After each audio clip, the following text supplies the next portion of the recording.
Hello and welcome to Rathod Science Academy. Today in this session we are going to see very important articles that appeared in our today's Hindu newspaper.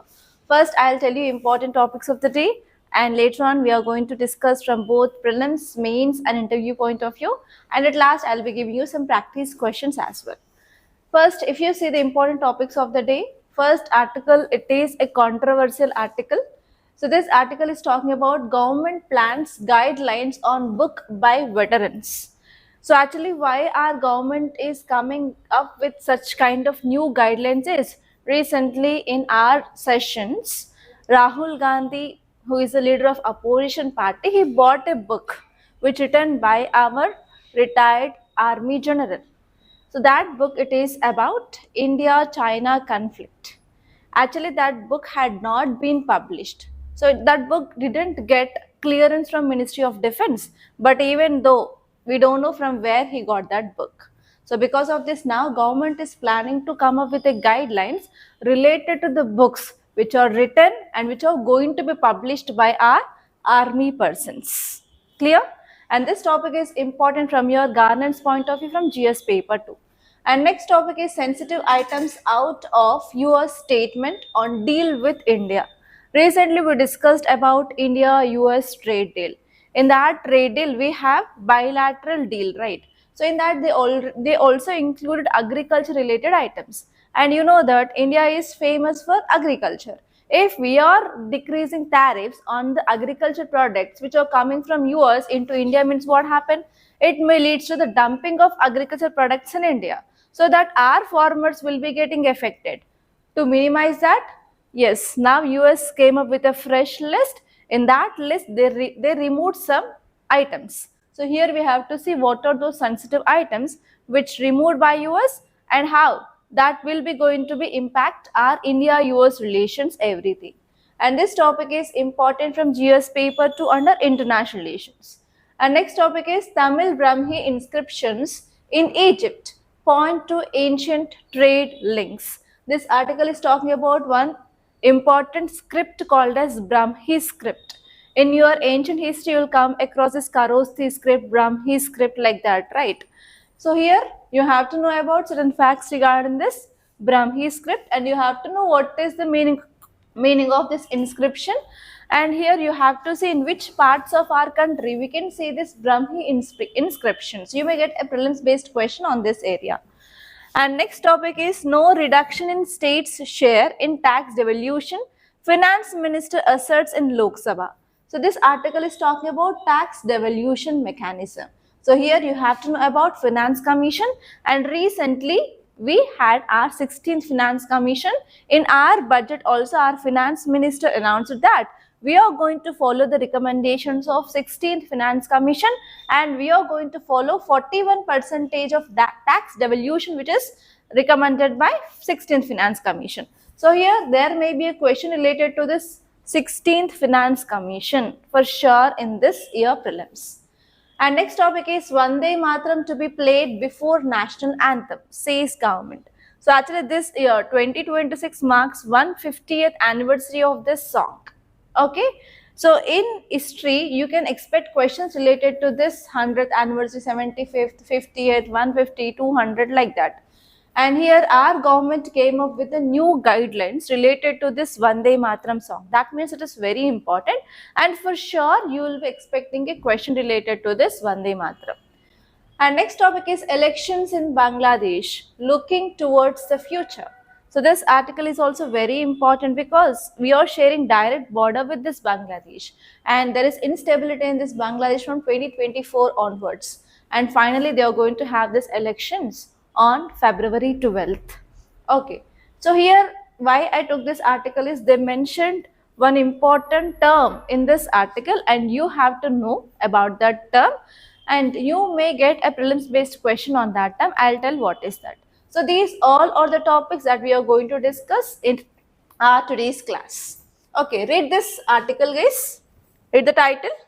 Government plans guidelines on books by veterans. Who are these veterans? Army persons who are retired are called as veterans. And where they worked? Especially they worked across the borders of our country. That means they participated in some kind of wars. They participated in some kinds of meetings with other country army generals. For example, have you seen this movie Sitaramam? So if you have seen that movie, you will be seeing about this kind of operations, which is not public operations. It is not a public operation, but they did to counter terror organizations, and they went inside the Pakistan and they attacked these people. It is a very secret operation. If they are doing this kind of secret operations, will general public comes to know about that? No, for sure. And even whenever there is any war-like situation, for example, India had wars with Pakistan and China. Can you tell me in which year we had war with Pakistan and China? Examples? China-Pakistan war in 1962, 1965, India and China war. And later on, recently in 2025, Operation Sindoor, Pahalgam attack and Uri attack. And not only that, in 2017, India Dhoklam issue. And even today also we are having issue with China across this LAC. Yes, even that had not yet been resolved till today. That means the people who are working in this area, who are the higher authorities, then they will be obviously having access to the sensitive information of our country. Yes or no? Once they become retired, then what they'll do? They will try to write the books on their experiences. Sometimes they will be also writing novels and books based on the sensitive information of our country. So if they have to release that kind of books, for sure that books need to get clearances. Who will give these clearances? Ministry of Defense. From 2020 till 2024, around, I'll tell you the number. Okay, around how many books? 35 books written by this military personnel had been got clearance. But only one book which didn't got the clearance is this book only. But it is pending from early 2024 onwards. We don't know how that book is circulating in certain online platforms, and even hard copies of that books are available in the market. And that book got by this Rahul Gandhi, and he wants to ask a question in the parliament on after this motion of thanks. But actually there is one rule in our Lok Sabha, please make a note of that rule. That number is 349. According to this 349, it bars the citation of unpublished books and unpublished documents within house. If certain documents have not yet been published, books which are not yet been published, we cannot cite that books and we cannot ask questions in the parliament. Okay, so this rule had been used by our Lok Sabha speaker, and what he did, he cut the mic of Rahul Gandhi on that day of motion of thanks. Okay, that means why this book didn't got the clearance from this Ministry of Defense. The main reason is it is talking about India China related sensitive information of 2020. So because of this they didn't give the clearance and it is under pending only. Okay, so that is the issue. So if this kind of unpublished books which are circulating in the market without proper approval of Ministry of Defense, if that book is giving certain sensitive information, is that good for the security of our country? No. So because of this now, government is taking certain steps to increase the guidelines related to the books to be written and as well as to be published by this army personnel. Are you understanding what the story is about? So this is the some background. And now let us see what are those guidelines which are going to be come up by this government of India, and even you have to know what is that book and the name of that book. For sure UPSC cannot ask a question on that book, but if you are writing any other examinations related to SSC, CGL or other state related examinations, this book is seen in recently news. What is this book about? So like that you may get a question because it became a controversy across the country. That means you have to know about that book for sure. So please make a note for that point. The name of that book is 4 Stars of Destiny.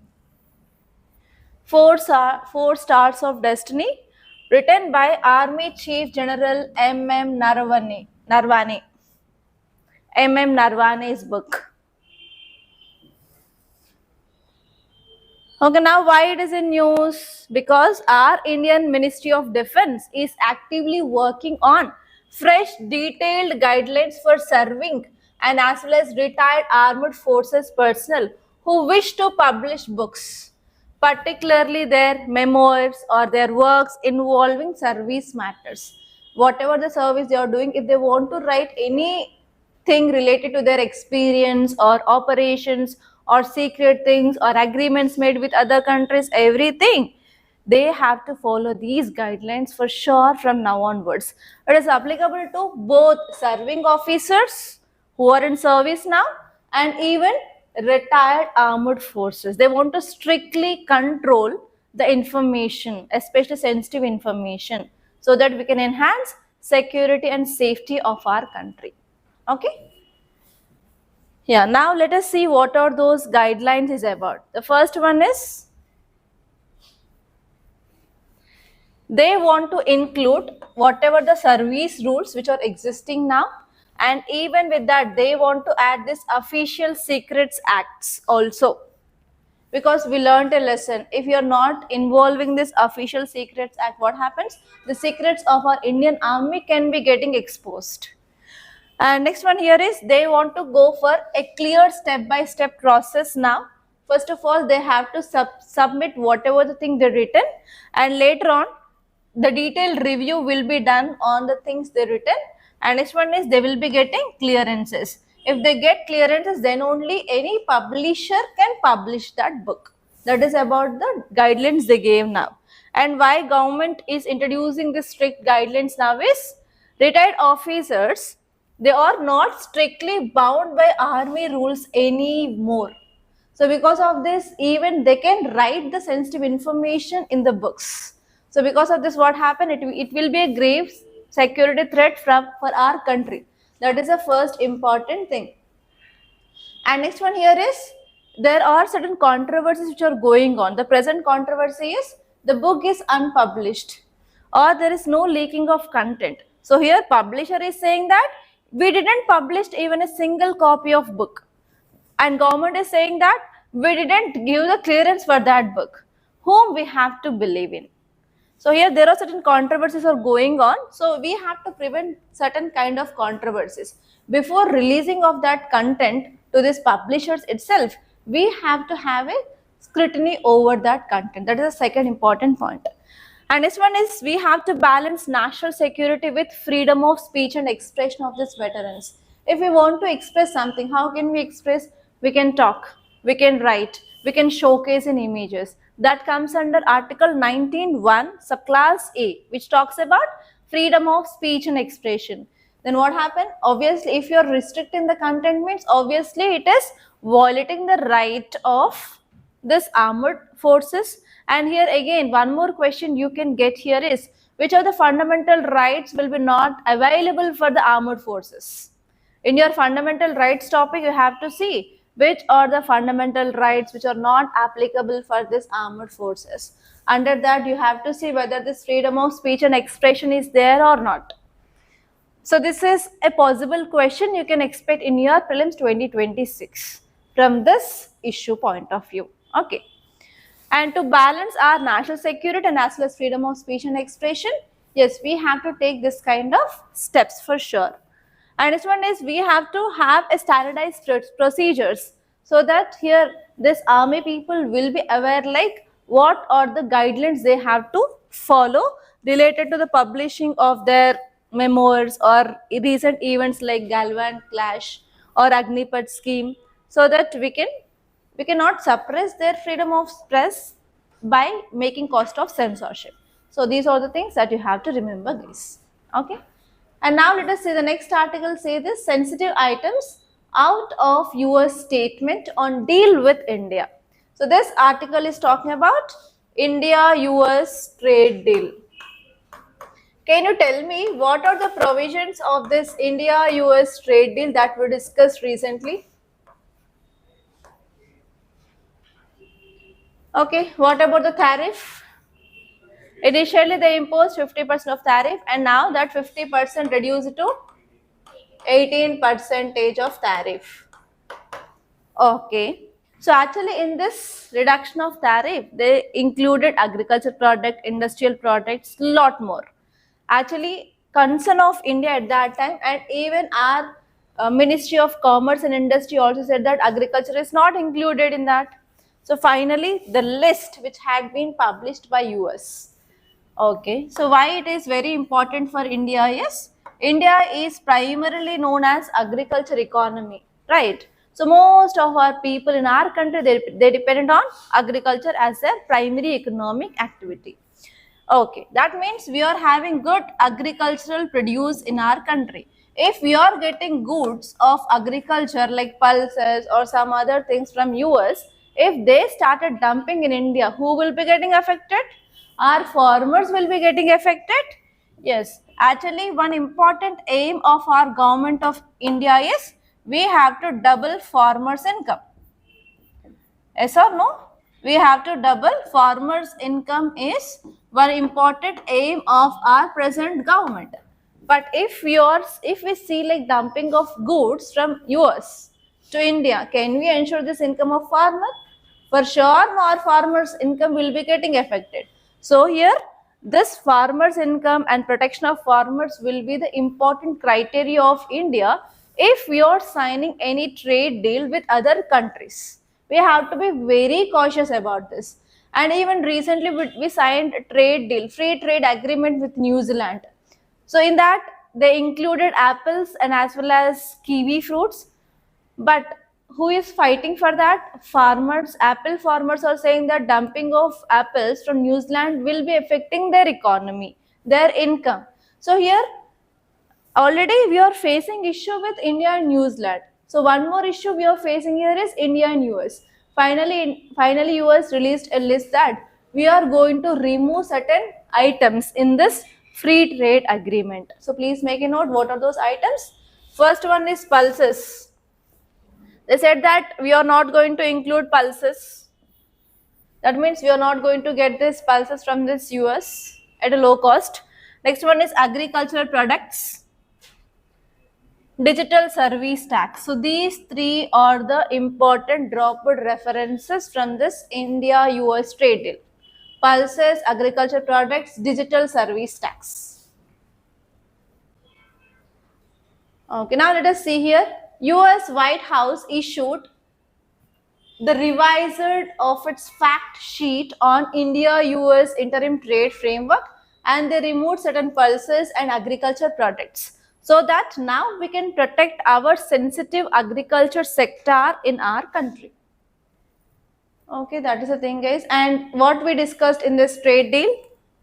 So here earlier US used to impose 50% of tariff, and now it had been reduced to 18%, and in return US industrial goods and selected agriculture products were included, but now these agriculture products had been removed from that list. Okay, and they said different pulses. What are those pulses which are going to be removed? First one here is red sorghum, tree nuts, fresh and processed foods, certain pulses, soya bean oil, wine and spirits. They had been removed from this list, guys. Okay, that is the thing which mainly said, nothing more than that. And now you guys tell me, what is the impact of this move? Is that good for India or not? Yes, obviously it is good for India. We can protect our farmers' income, and we can protect India from dumping of this agriculture products from US into India. That's the one thing. And next one here is, obviously we can improve the bilateral relations also, because agriculture products is one friction area between India and US. If US is removing that, we can have good relations, smooth relations with this US now. And obviously we can improve our Indian exports to other countries as well. Okay, that is the thing. And say this article, guys. Tamil Brahmi inscriptions in Egypt point to ancient trade links. If you want to understand this article, you have to go back to IVC. What is this IVC? Indus Valley Civilization. Okay, at that time, do we have only Indus Valley Civilization or any other civilizations were there at that time? Mesopotamian civilization, Chinese civilization, one is Egyptian civilization. Can you tell me across the which river banks we can see these four important civilizations? Indus Valley is river Indus. Keep it aside. Chinese? Which river is that? Egypt is? Which river? Nile. And what about this Mesopotamian? Two rivers names. Very good. Ancient is done. Kiran. Devender. Which rivers? Normally the civilization will be starting on the river banks only, right? Indus Valley, river Indus. Nile, Egyptian. Then what is Mesopotamian, on which river bank? It starts with T. Huh? Chinese. In China, which rivers are there? Don't say that I didn't have been to China even a single time. Don't say that. But tell me which river flows in China. Major rivers. Do this work today. See major rivers in major continents. I'm not telling countries. Just see major rivers in 7 continents.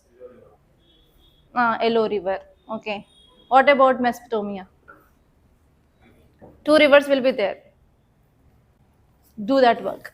So here, if you see the relations, trade of IVC, we used to have good trade relations with Mesopotamian civilization. How we know we did trade with this Mesopotamian civilization? We had seals, and we have different kinds of seals. The famous seal we can see is Pasupati shield, and these seals are also seen in this Mesopotamian region, so that we can understand that yes, we did trade, and we did trade regarding this lapis lazuli and as well as certain ornaments and also cotton and even agriculture related exports we did at that time. And after once Indus Valley civilization had been declined, what happened? Vedic society had been raised, early Vedic, later Vedic. And after that, what happened? Mahajanapadas had been started. In that Mahajanapadas, which is the well-known Mahajanapada, Magadha. And in this Magadha, different kingdoms later on they came up, right? And during this Ashoka period, what happened was he started developing of inscription. So what is the meaning of inscription?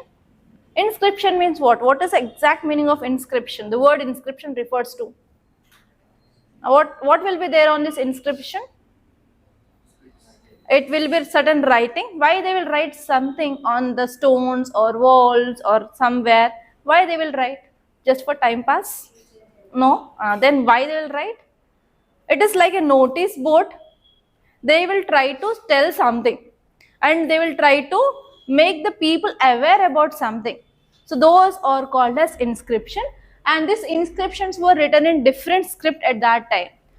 For example, in India we have Kharosthi script at that time. We have Brahmi script, and not only that, now we have Devanagari script. From that, different language, different scripts that we came into existence. But at that time we used to have the Brahmi script. So how you can expect a question is, now there is current affairs related to this Brahmi script where we see in this Egypt.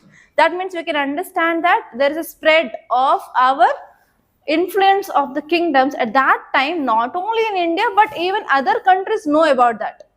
For example, in our country, if we find dollars is a currency of, for example, if you find US dollar, it is the US currency. That means if we find this US dollars in India, what can we infer from that? Yes, we know US, we did some trade, so that we can find Indian dollars, and we can also infer that people have moved from India to US and US people came to India. Like that we can infer if you're not having the correct information, right? So if the problem with this prehistory is there is no proper things where everything is written. So if you are identifying this kind of things, then we can understand that India's expansion, India's culture is not only present in India, even it had been spread to different parts of our country. So this becomes very, very important. So now this Brahmi inscriptions, they are seen in Egypt means nothing but at that time So whatever the kingdom which used this Brahmi script also used to did or also did certain trade with that Egypt. That is the inference we can get. That means it will give certain insights regarding the expansion of that empire also. So here you may get a question related to this Brahmi script. Recently, Brahmi script is in use. Consider the following statements. That is a one possible question. Apart from this Brahmi script, we have Kharosthi script. So here you can also expect second type of question, that is a pair based question. On one side they will give you the scripts, on another side they will be giving the features of the scripts. Now this year Okchiki script is also in use because of Santali language. In the Santali language our constitution had been released. That means that current affairs and our history is having some links. So you may expect question related to the scripts. We have Devanagari script, we have Kharosthi script, we have Brahmi script, we have different types of Devanagari script also. So you have to focus on the scripts and you have to see the features of that script. What is the speciality of this Okchiki script? How many alphabets? I said in our class, we have consonants, we have vowels, and also they will use images. Those images are derived from the nature, like tree image, hill image. Yes, we discussed that or not? So like that you have to see the specialities of this Brahmi script now. Okay, and this topic is important from your history point of view. So if you see about what exactly this inscription is, inscription refers to any form of writing. It may be writing or it may be markings on a surface. For what we made this? To record something or to transmit message or to provide some guidelines or instructions to the people. All those comes under part of our inscriptions. Inscriptions are used to record information or transmit the message, or we can provide certain instructions to the people. And now if you see about this Brahmi inscriptions, they are written in which script? Brahmi script.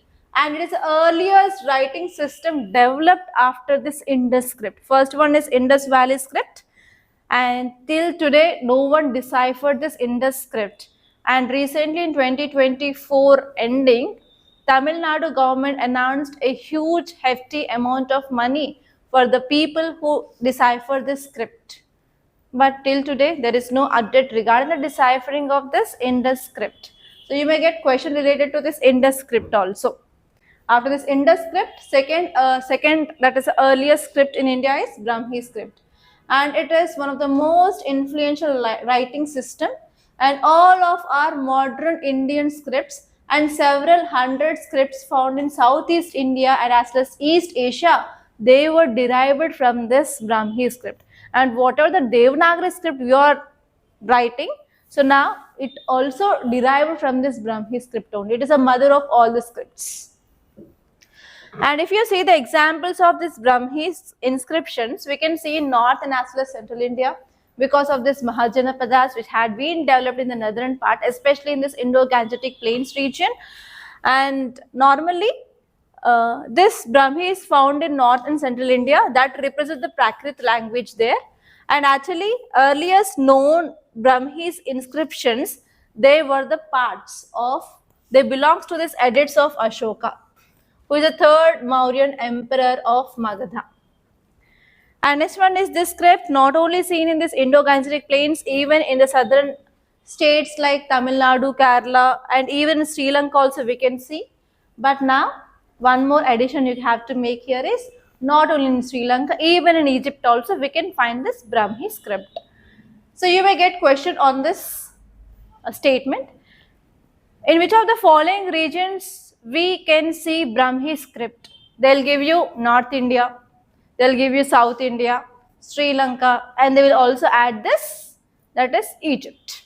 So many of you will think that Egypt is out of our India, let's remove it. But now the recent current affairs says that even in Egypt also we can find this Brahmi script. Okay. And if you see the modern scripts like Devanagari, Bengali, Gujarati, and in Deccan region like Tamil, Telugu, Malayalam, Kannada, they had all been derived from this Brahmi script only. Okay, see this next article, guys. No reduction in states' share in tax devolution. Finance Minister asserts in Lok Sabha. This article is talking about tax devolution. What is meaning of tax devolution? Whatever the tax collected by the central government, the tax will be shared with states. This concept is called as tax devolution. And who will decide how much amount of tax should be shared with the states? Finance Commission. That means you may get question related to this Finance Commission, and once in every 5 years we are going to constitute a Finance Commission. Recently we came up with our 16th Finance Commission after 5 years. That is one important event in our country. That means you may get a question related to this Finance Commission. So how will you get a question here is, consider the following statements related to this Finance Commission. And this Finance Commission is there in your polity, in your economy, both. They may give you solely polity related questions because it is a constitutional body. The second area is they may give directly only economy related question because recently 16th Finance Commission came up with recommendations. Or else if they want to make question more complex, they will mix both two. They'll give you the statements of polity and as well as economy. Are you understanding? So you have to see this topic from both polity and as well as economy point of view. So recently, what are the recommendations given by the 16th Finance Commission? We have central has to share 41% of its tax pool with the states. Okay, now let us see the facts related to this Finance Commission. Finance Commission is a constitutional body. That means article in our constitution talks about it. So can you tell me which article talks about this Finance Commission? Article 280. You have to remember that number. And for every 5 years, we are going to constitute this Finance Commission. And who will constitute that? Very important, it is president, not parliament. You basically can change this president with prime minister or parliament. You have to be very much careful. President is going to constitute this Finance Commission once in every 5 years. And who will be there in this Finance Commission? First one is chairperson. Second one, other will be like 4 members. And these 4 members will be expertise in the fields of finance, economics, public administration, etc. And what is the function of this Finance Commission? It will recommend the sharing of net tax proceeds to be shared by the central government with the state governments. And next important point here is they will cover which taxes. On this also you may get a question. They will include income tax, GST, other central taxes. And the next one here is they will also recommend the tax in aid which should be given to this revenue deficit states. For example, if you take the states of south and as well as north, which states are more developed? South is more developed compared to that of north.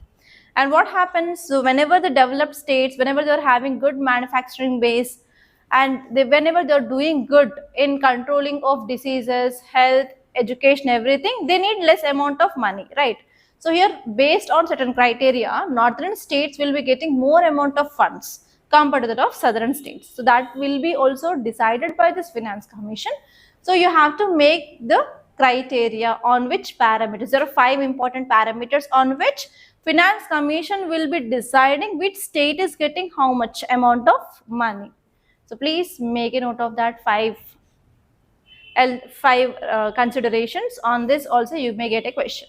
So how can you get a question here is, Finance Commission will be deciding the divisible pool of taxes from center to state. In horizontal devolution, what are the key parameters? And they will ask you identify from above. They may give you 5, 6, 7, whatever UPSC wants. And they will try to do all those things. And one more thing I want to say here is, you are going to have your prelims, right? I want to get your opinion. Yesterday I met one retired IAS officer and he is mentoring the students. And he is a very good mentor actually. And I asked him to take certain classes only related to the prelims. And within 2 to 3 days, we are going to have a session on prelims from that person. and you'll be getting lots of insights. And normally age gap will be there between you and that generation, and you know, some kind of chadastam adanta untadi, but you have to bear for some time. If you want to clear your examination, you have to get insights regarding them. Why? Because in your interview all will be retired officers only, and whenever you are giving answers, how can you satisfy their ego is also very important, no? Satisfying of ego is very important in interview. That is a one big challenge we are facing now. We are belonging to this generation gap is there. You are Gen Z, but they are like old generation, so you're not trying to impress them. That is the reason why you're getting like many candidates are getting less marks in interview. So if you are learning from their point of view, you can do better, and even your answers will be corrected by old people only, not like young generation people. So how can you write an answer so that you can impress them? So you can learn certain points, because ultimately our aim is to clear this exam. No one wants to stay in Ashok Nagar for 5 years or 6 years, or writing examination till completion of your attempts. That is not our agenda, right? So I asked him, and we'll be planning session either on Friday, Saturday, or Monday in these days. I'm in continuously in talk with that person, and I will be letting you know like when we are going to have a session on that, so that you will be getting some clarity regarding how the prelims will be, how you have to prepare. And he is doing mentoring constantly for students also, and he is a very good mentor actually. Okay, so I talked to him, and I don't know how your response will be after that classes. I'm bothered about that, because for sure age gap will be there. That we cannot do anything, but you have to try to be in the class and try to understand what exactly is he saying about, and how you have to mold your preparation. Okay. Yesterday only I thought of telling you that, but I didn't. Today I'm telling that. Tomorrow or Saturday or on Monday you'll be having a session of 2 hours with him, only related to the prelims. And if you like his mentorship, everything, and if you feel that it is useful, we can continue with the mains and interview. Okay. Okay guys, where am I? And even Finance Commission will also suggest the measures to strengthen finances of panchayats and municipalities. And municipal elections had been done yesterday in many parts of Telangana. So you have to see about even 73rd and 74th Constitutional Amendment Acts this year. Panchayats and municipalities will be very important. And one important point that you have to remember is, what are the recommendations given by this Finance Commission? They are not mandatory, they are advisory in nature. If Finance Ministry find that it is useful, then only they can take that, or else they may not. So on this point, UPSC can frame a statement. They will give that recommendations of Finance Commission are mandatory, should be implemented by Finance Ministry. That means that statement will become wrong, because it is just advisory in nature. It will give advice. Okay, and now see this next article, guys. Vande Mataram to be played before national anthem, says government. And this topic is at most important, and students who are going to write this year prelims, for sure 101% you'll get question on this Vande Mataram. So they may give question related to the basics of Vande Mataram from your history. In your freedom struggle, you'll come across this song, right? So when they sang this song for the first time, who composed this song, how many stanzas were there? The basic information you have to know about this Vande Mataram song. And second one is, now government came up with the guidelines related to the status of Vande Mataram. Completely based on the current affairs also, you may get a question. From this current affairs, you may get a question in this format. Recently, Government of India framed new guidelines related to Vande Mataram song. Consider the following statements regarding those new guidelines. Which of the above statements are correct or incorrect? How many are correct? How many are incorrect? So in that way, you may get a question. So you have to focus on these pointers which are there. And even in our Republic Day tableau also, we have a separate tableau on this Vande Mataram. So because of this, it is a very, very significant event which happened in that Republic Day parade also. So you may expect a question related to this as well. For sure, it may be from history, it may be from current affairs, it may be from Republic Day parade. You will be getting a question and you have to be ready to answer any such kind of question from this Vande Mataram song. Okay, clear? Now let us see the context. Fresh set of guidelines issued to states and government bodies related to this Vande Mataram song. Okay, so the first important statement or directives is, first one is, when both national song and national anthem, national song is Vande Mataram, anthem is Jana Gana Mana, right? So if we are performing this national song and national anthem, first we have to go for national song. That is, Vande Mataram must be rendered first, and later on we have to play this Jana Gana Mana. That is the first guideline. And next one here is, officially they defined this song has 6 stanzas and they fixed the time duration to play this song. It is 3 minutes 10 seconds. Please make a note. It is very important. In official version, they defined it is having 6 stanzas and the time fixed for this song is 3 minutes 10 seconds. And this one is, whenever singing or playing of this song at official occasions, everyone, citizen has to stand. And if it is playing in any movie or documentary, there is no need of standing. That's the third important point they said. And next one is, this song is mandated at specific events. And you may get a question on these events. In which of the following events Vande Mataram song is made mandatory by our government of India? On this single point only you may expect a prelims based question. So in which events this song is mandatory is, whenever there is arrival or departure of president at formal state or government functions. So in some functions for inaugurations, our president will be coming, right? So whenever she is coming and whenever she is departure, so both the times we need to play this song, first one. And next one is, immediately before or after presidential address on All India Radio or TV. Whenever our president is giving any address on All India Radio, AIR or TV programs, we have to play this song. And next one is, arrival or departure of governors or lieutenant governors. First one they said about president. President is the first citizen of our country. After that, in the state, who is the head? Governor. So governors and lieutenant governors are nothing but they are administrators in our UTs, union territories. Okay, in states we have governors who is the head. In UTs we have head lieutenant governors. So whenever arrival and departure of these governors and lieutenant governors are happening, at that time also we have to play this song. And next one is, civil investitures. For example, recently Padma awards had been given, right? So whenever this kind of functions also we have to play this song. And next one is, when the national flag is brought on parade. Whenever you are bringing this national song and national flag on parade also we have to play this song.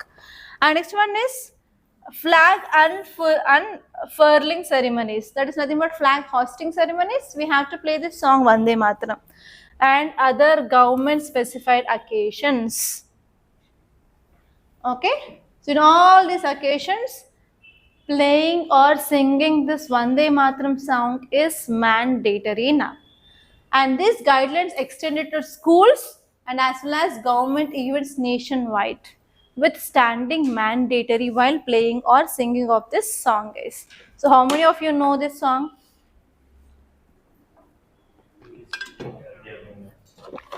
Huh? If you can't recall this song, please try to know that song.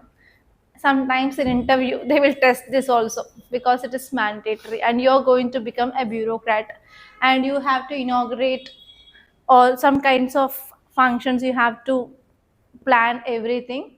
So it is mandatory that you're knowing this song for sure, guys. Okay, now let us see some facts regarding this Vande Mataram song. It is a national song written by Bankim Chandra Chatterjee, which celebrates the nation as a motherland and it symbolizes patriotism and unity.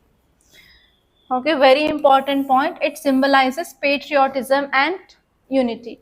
And this song played a crucial role in our Indian freedom struggle because it continuously represented our national cultural heritage. And when it was composed, it composed in 1870s. And later on, this song was published in very important, write down this novel name, Anand Math novel in year 1882. In 1880s, it was composed. In 1882, this song was published in novel Anand Math. And we adopted as national song officially by our Constituent Assembly on 24th January 1950. And it was originally written in Sanskrit and Bengali language. And there are total 6 stanzas. And this song praises India as a divine mother, and this song highlights country's natural beauty, strength and cultural richness. And even in our freedom struggle also it played a very important role, especially during this partition of India. When this partition of India happened? Sir, partition of Bengal. 1905 or 6? 1905. At that time this song played a very important role. Partition of India happened in year 1947. Which plan talks about this partition of India? Mountbatten plan. Okay, see this article, it is about again special intensive revision. In yesterday's class we discussed about software, right? Supreme Court said that there is restrictive software used in West Bengal SIR. Because of this, many people lost their names in voter list. Just revise that article, nothing more than that. And see this article guys, elections in Bangladesh. You know about what happened in Bangladesh, right? There is no need of telling that history. 1971 war, India-Bangladesh liberation. India helped in Bangladesh liberation in that war. And later on what happened? Bangladesh government, after forming, it gave reservation for the people who participated in this war. And till today also it is continuing. Because of that in 2024, students started protest. And finally that led to the removal of Sheikh Hasina government. And finally interim government under Yunus was formed. And recently, you know what happened in Bangladesh. Once again political instability happened. And finally they are conducting elections on February 12th. Yeah. So one kind of interview question that I can remember which was asked was, and actually the student has option of PSIR, and they asked about elections in Bangladesh. And they asked about elections are going to be held in Bangladesh. So which are the political parties you are contesting in this Bangladesh? That means you need to know even what is happening in our neighboring countries also. Why they asked one question is, Sheikh Hasina comes from which political party?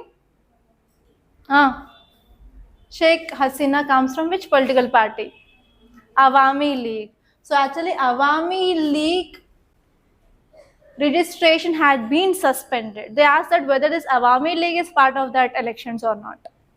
Are you understanding? So here the major things, we are not asking all the things to be remembered, but at least recently Sheikh Hasina government was removed. So to which party she belongs? Awami League. So this Awami League is going to be contested in this next elections or not. So you have to aware about that. Are you understanding?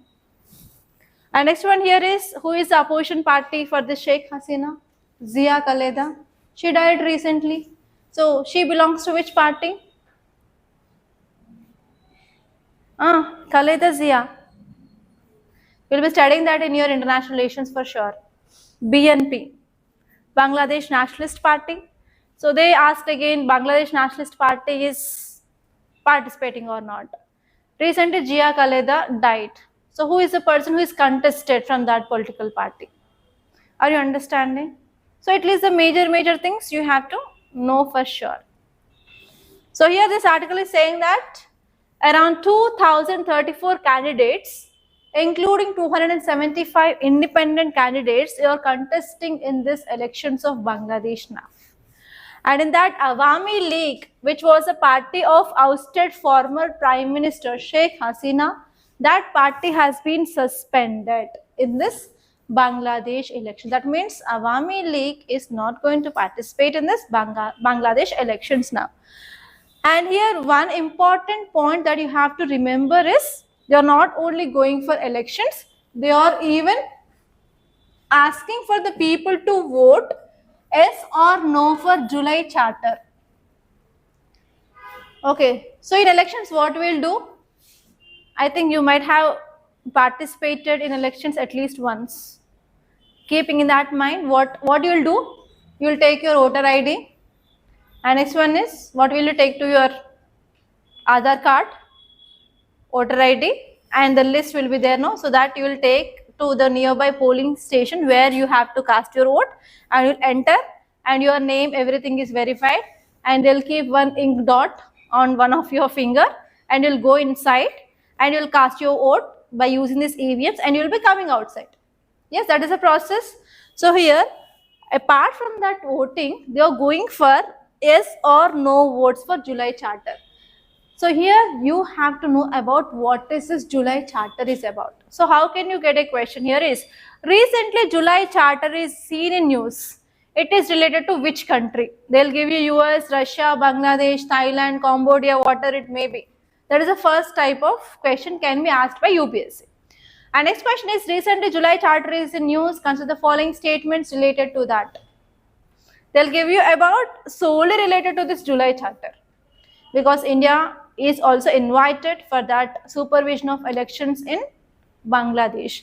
That means you people, you are writing examination for IFS. That means you have to know about this kind of July Charter as well. Okay, so here especially we are focusing on July Charter here because already you know about what is the history, what happened in Bangladesh, everything. So I am not going to discuss that once again. So please make a note, July Charter aims to create new Bangladesh. July Charter aims to create a new Bangladesh free from discrimination and authoritarianism after student uprising. So recently student uprising happened, because of that they attacked important buildings, and even they attacked house of this Sheikh Hasina, and many videos become viral. Even people, whatever they are getting, they are taking away, like cots, like chairs, and even certain instruments in that home, everything they are taking away from that house. So here, because of the student uprising, political instability created in that area, and there is no law and order, everything. So because of this, they want to create a new Bangladesh which is free from discrimination and authoritarianism. For that, they created this charter called as July Charter. And the key goals of this charter is they want to come up with constitutional and as well as judicial reforms. And they want to repeal oppressive laws. And they want to establish democratic, accountable government for national stability. This is about this charter. Have you heard about this charter? Charter Act of 1773. What this charter? Charter means nothing but a document in which they will give the clear-cut things what they want to do. So here they are also keeping this charter for voting. In this charter is focusing on, if majority people says yes, they will come up with constitution as well as judicial reforms in Bangladesh. Whether people do they want these changes or not, they are taking the opinion from people itself. It is also can be said as direct democracy tool which is used by this Bangladesh now. Okay, and they are taking preference of the people itself, whether they want any change in the constitution or whether they want to have judicial reforms or not. And this July Charter is also called as July Declaration. And they want to shape Bangladesh system of governance. And the important objectives are, the first one is constitutional recognition they want to come up with. And next one is national unification. And next one is they want to come up with reforms in judiciary, administration, electoral system, everything under this July Charter. And who came up with this? UNUS. Okay, so these are the points that you have to remember, guys. And now let us see the questions of prelims. Consider the following statements regarding Vande Mataram. It was composed by Bankim Chandra Chattopadhyay and first published in novel Anand Math in 1882. Next one, the song was adopted as India's national song by Constituent Assembly in 1950 with equal status to national anthem. It was first used as a political slogan during partition of Bengal. Which of the following statements are correct? Now think. Second one, with reference to Brahmi script, consider the following statements. It was primarily used for Prakrit language in North and Central India, and examples have been found on pottery in Tamil Nadu and Sri Lanka. Next one, the Brahmi evolved into regional variants like Gupta script in North and Grantha in South by 4th to 6th century CE. And next, the script is always written from right to left, similar to Kharosti. Okay, think on this and you have to find incorrect statements. It is about incorrect, not correct. Don't fall into a pit. That's all, guys. By this, I'm concluding. Thank you so much for watching. And one more thing here is we are going to start CSAT classes from today. And every day you will be having 2 hours of classes, and the timings of this class is 2 p.m. to 4 p.m. And the duration of this course is 40 hours. And the classes will be taken by Spurti Srinivas sir, who is a renowned faculty for CSAT, and he is an IITian. And the cost of this course is just 2,500 rupees, and we are providing both on online and as well as offline. If you're willing to join this CSAT on online, please download Rathod's IS app from the Play Store and you can directly join the course there itself. And if you want to take this offline class, you can come to the institute, which is located in Ashok Nagar, Hyderabad, exactly above Vikas Book Center, and you can clear your queries, guys. And from today onwards, the classes are going to be started for your CSAT. And I wish you all the best, guys. Thank you so much for watching, and please do subscribe to this Rathod's IS Academy channel.